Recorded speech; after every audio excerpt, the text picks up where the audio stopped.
I'm John Wilson. Welcome to Owned and Operated. Twice a week, we talk about home service businesses, and if you're a home service entrepreneur, then this is going to be the show for you. We talk about our own business in residential plumbing, HVAC, and electric, and we also talk about business models that we just find interesting. Let's get into it.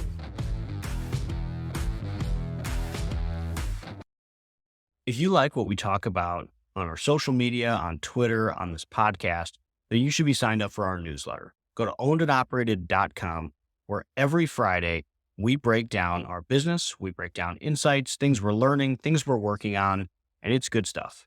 Check it out, ownedandoperated.com. Okay, so you're getting ready to buy a service company. Let's talk about what that looks like. So there's a lot of different variations of the home service company. There's plumbing, there's HVAC, there's pest control, there's roofing, and you need a general idea of what you want to be looking for as you're thinking about these acquisitions and where to find them. So let's dive in. When you start to look for acquisition targets, it's honestly not that hard. So people really overcomplicate it. Maybe they try to go for a big size, maybe they try to do whatever, but ever since 2020, most of the home service trades have been getting consolidated at a faster and faster pace. So what that means is the further up market you go, the bigger the business, the more competition that you're going to face when attempting to buy that business. So prices get higher, competition gets steeper. So generally, it's a good idea to start thinking about starting something or buying a little bit smaller than you'd like to. When you want to start seeking out acquisition targets, here's the things you need to be looking for. Are they residential or are they commercial? Highest values are in residential. So that's proven time and time again. The most valuable businesses are residential businesses. Are they service or are they new construction? Service is the more valuable business by a long shot. New construction businesses tend to have little to no value at all. So you want residential, you want service. Now the next thing what you need to do is you need to start locating them. So I think people overcomplicate the locating of a business. There are some easy ways to do it. When I found my first and second business, what I started doing was I just started mailing letters.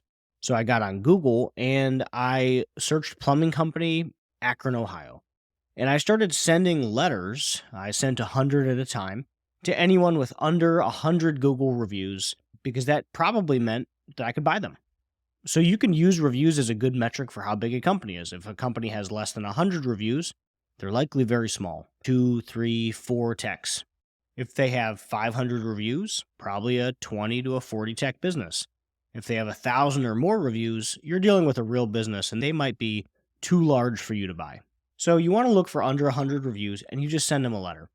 There's a lot less competition for this size of deals.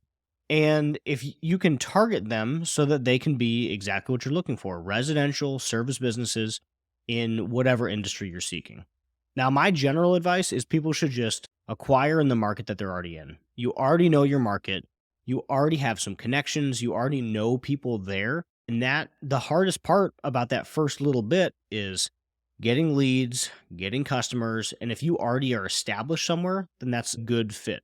What you don't want is you don't want to uproot your entire life, move across the country, bring your family, try to get settled in a new area, and completely change careers into one of the toughest jobs there is, which is managing a small business.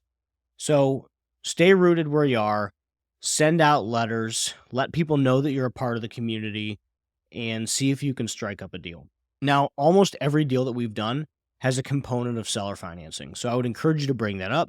We talk about that on the newsletter, how to bring that up, how to talk about it, how it's a win for the seller as well as a win for the buyer. So you can use seller financing, you can use cash, and you can also get SBA notes.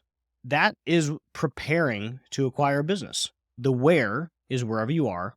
The what is a residential service company in a trade that you feel like you are interested in. And the how is with seller financing or bank notes. Thanks for tuning in to Owned and Operated, the podcast for home service entrepreneurs. If you enjoyed today's episode, please hit the like button and subscribe to the podcast. If you have any questions or topics you'd like us to cover, feel free to reach out. You can find me on Twitter at @WilsonCompanies. I'll see you next time.